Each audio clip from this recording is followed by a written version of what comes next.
ಎಲ್ಲರಿಗೂ ನಮಸ್ಕಾರ. ನಾನು ನಿಮ್ಮ ಸುಮಾ ಪಾಟೀಲ್. ಶ್ರೀ ಶಕ್ತಿ ಸವಿರುಚಿಯಿಂದ ಇಂದೊಂದು ಪನ್ನೀರ್ ಮತ್ತು ಕಾಜು ಮಸಾಲ ರೆಸ್ಟೋರೆಂಟ್ ಸ್ಟೈಲಲ್ಲಿ ಮಾಡಿ ತೋರ್ಸತನು.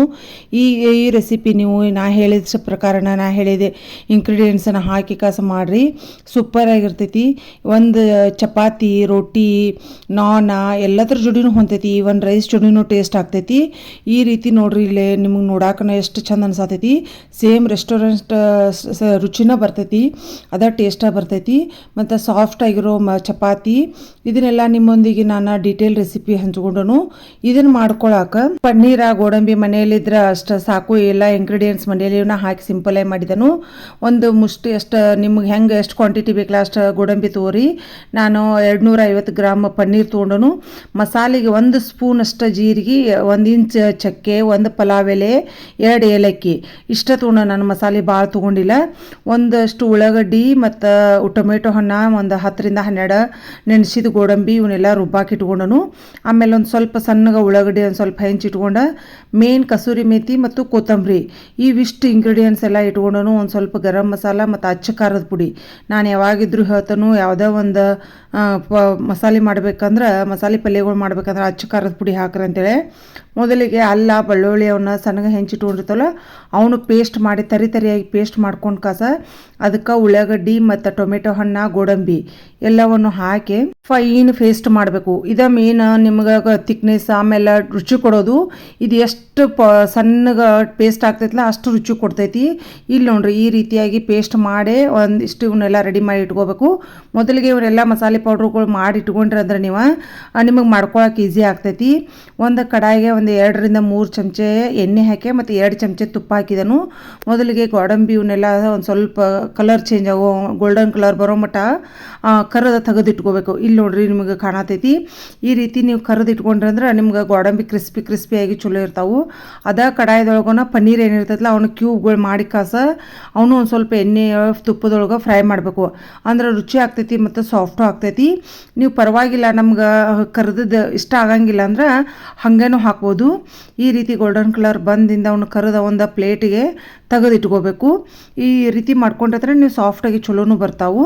ಅದಕ್ಕೆ ಮತ್ತು ಇದಕ್ಕೆ ಏನು ಮಾಡೋದು, ಇನ್ನು ಒಗ್ಗರ್ನಿಗೆ ಒಂದು ಪಲಾವ್ ಎಲೆ ಹೇಳಿದ್ನಲ್ಲ ನಾನು, ಮಸಾಲೆ ಭಾಳ ಹಾಕೇ ಇಲ್ಲ ನಾನು. ಯಾಕಂದ್ರೆ ಮಸಾಲೆ ಘಾಟ್ ಆಗ್ತೈತಿ.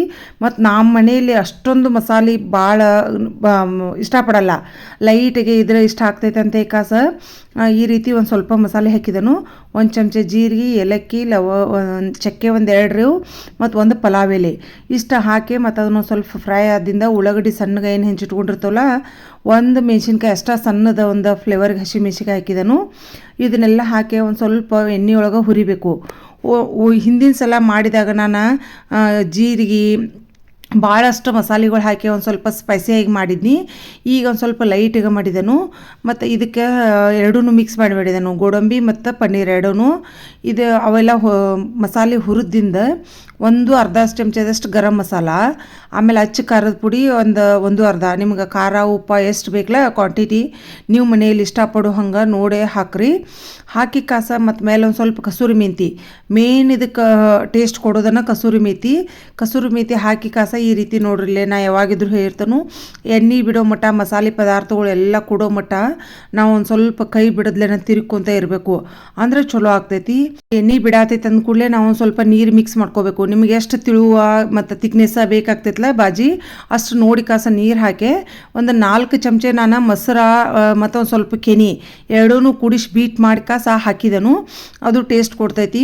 ಅದೊಂದು ಕುದ್ದಿಂದ ಮೊಸರುದೆಲ್ಲ ಹಾಕಿದಿಂದ ಒಂದು ಕುದ್ದಿಂದ ಅದಕ್ಕೆ ಗೋಡಂಬಿ ಪನ್ನೀರ ಹಾಕಬೇಕು. ಒಂದು ಸ್ವಲ್ಪ ಗೋಡಂಬಿ ಮೇಲೆ ಡೆಕೋರೇಷನ್ಕಂತೇಳಿ ಒಂದು 4-5 ತೆಗೆದು ಇಟ್ಕೊಂಡು ಈ ರೀತಿ ಹಾಕಿ ಅದನ್ನ ಗೋಡಂಬಿ ಪನ್ನೀರ್ ಎರಡೂ ಮಿಕ್ಸ್ ಮಾಡಿ ಮೇಲ್ಗಡೆ ಮತ್ತೊಂದು ಸ್ವಲ್ಪ ಕೊತ್ತಂಬರಿ ಮತ್ತು ಕಸೂರಿ ಮೇಥಿ ಫ್ಲೇವರ್ಗೋಸ್ಕರನೂ ಮತ್ತು ಚಂದ ಕಾಣ್ತೈತೆ ಅನ್ನೋ ಸಂಬಂಧನೂ ಹಾಕಿ ಈ ರೀತಿ ಲೈಟ್ ಮಸಾಲೆ ಮತ್ತು ಹೋಟೆಲ್ ಸ್ಟೈಲ್ ಆಗಿರ್ತೈತಿ. ಈ ರೀತಿ ನೀವು ಮಾಡಿರಿ ಮನೆಯಲ್ಲೇ, ಡೆಫಿನೆಟಾಗಿ ನಿಮಗೆ ಇಷ್ಟ ಆಗ್ತೈತಿ. ನೀವು ಎಲ್ಲರೂ ಇಷ್ಟಪಡ್ತೀರಿ. ಎಲ್ಲರೂ ಒಮ್ಮೆ ಮನೆಯಲ್ಲೇ ಟ್ರೈ ಮಾಡಿ ನೋಡ್ರಿ. ಇದನ್ನು ಮಸ್ತಾಗಿರ್ತೈತಿ ಪಲ್ಯ. ಇದಕ್ಕೆ ಸಾಫ್ಟ್ ಚಪಾತಿಗೆ ಈ ಸಲ ಚಪಾತಿ ಹಿಟ್ಟಿಗೆ ಒಂದು ಸ್ವಲ್ಪ ಕಸೂರಿ ಮೆಂತಿ ಒಂದು ಸ್ವಲ್ಪ ಹಾಕಿ ಸ್ನಾನ ಮಾಡೀನಿ. ಅವೊಂಥರ ಟೇಸ್ಟ್ ಬೇರೆ ಆಗ್ತೈತೆ ಅಂತ ಹೇಳಿ ನಾರ್ಮಲ್ ಚಪಾತಿ ಹಿಟ್ಟನ್ನ ಅದುವಾಗ ಒಂದು ಚಿಟಿಕೆ ಅಷ್ಟು ಕಸೂರಿ ಮೆಂತಿ ಹಾಕಿ ಚಪಾತಿ ಮಾಡಿದ್ನಿ. ಭಾಳ ಸಾಫ್ಟ್ ಭಾಳ ಚಲೋ ಆಗಿದ್ದು. ಈ ರೀತಿಯಾಗಿ ನಾರ್ಮಲನ್ನು ಚಪಾತಿ ಮಾಡ್ಕೊಂಡ್ರಂದ್ರೆ ನೀವು ಅದ್ರ ಜೋಡಿ ಬಟರ್ ನಾನ್ ಆಗಲಿ ಕುಲ್ಚಾ ಆಗಲಿ ರೋಟಿ ಆಗಲಿ ಎಲ್ಲನೂ ಚಲೋ ಆಗ್ತಾವೆ. ಆದ್ರೆ ನಾನು ಮನೆಯಲ್ಲೇನೋ ಸ್ವಲ್ಪ ನೋಡ್ರಿ ಇಲ್ಲೇ ಕಸೂರಿ ಮೇಥಿ ಹಾಕಿ ಚಪಾತಿ ಮಾಡೀನಿ. ಟೇಸ್ಟ್ ಮಾತ್ರ ಭಾಳ ಚಲೋ ಆಗಿತ್ತು. ಇದೇ ರೀತಿ ನೀವು ಎಲ್ಲರೂ ಮನೆಯಲ್ಲಿ ಕಾಜು ಪನ್ನೀರ್ ಮಸಾಲ ಟ್ರೈ ಮಾಡಿರಿ. ನೀವು ಹೋಟೆಲ್ಗೆ ಹೋಗೋದಕ್ಕಿಂತ ಮನೆಯಲ್ಲೇ ಟೇಸ್ಟ್ ಆಗ್ತೈತಿ, ಡಿಫ್ರೆಂಟ್ ಆಗಿರ್ತೈತಿ ಮತ್ತು ರುಚಿನೂ ಆಗಿರ್ತೈತಿ. ನಿಮಗೆ ಮನೆಯಲ್ಲಿ ಎಷ್ಟು ಬೇಕಲ್ಲ ಅಷ್ಟು ತಿನ್ಬೋದು.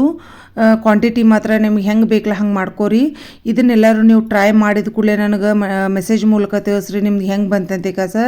ನನ್ನ ಎಲ್ಲ ಅಡುಗೆ ವಿಡಿಯೋಗಳು ಪೂಜಾ ವಿಡಿಯೋಗಳು ನಿಮಗೆಲ್ಲರಿಗೂ ಇಷ್ಟ ಆಗತ್ತಾವಂತ ತಿಳ್ಕೊಂಡು ಎಲ್ಲರೂ ಇಷ್ಟಪಡತ್ತೀರಿ, ಲೈಕ್ ಮಾಡತ್ತೀರಿ, ಶೇರ್ ಮಾಡತ್ತೀರಿ, ಕಮೆಂಟ್ಸ್ ಮೂಲಕ ನಿಮ್ಮ ಅನಿಸಿಕೆಗಳನ್ನು ತಿಳಿಸತ್ತೀರಿ. ನಿಮ್ಮೆಲ್ಲರ ಸಪೋರ್ಟ್ ಸದಾ ಯಾವಾಗಿದ್ದರೂ ಹೀಗೆ ಇರಲಿ. ಮತ್ತು ಯಾರೆಲ್ಲ ಫಸ್ಟ್ ಟೈಮ್ ನೋಡ್ತಾರಲ್ಲ ಅವರು ಸಬ್ಸ್ಕ್ರೈಬ್ ಮಾಡೋದಂತೂ ಮರೆಯೋಕೆ ಹೋಗ್ಬೇಡ್ರಿ. ನನ್ನ ವಿಡಿಯೋ ನೋಡಿದವರು ಇಷ್ಟಪಟ್ಟವರು ಲೈಕ್ ಬಟನ್ ಕೊಡೋದಂತೂ ಮರೆಯೋಕೆ ಹೋಗ್ಬೇಡ್ರಿ. ನಿಮ್ಮೆಲ್ಲರ ಸಪೋರ್ಟ್ ಸದಾ ಯಾವಾಗಿದ್ದರೂ ಹೀಗೆ ಇರಲಿ. ಎಲ್ಲರಿಗೂ ಮತ್ತೊಮ್ಮೆ ತುಂಬ ಧನ್ಯವಾದಗಳು. Thank you so much.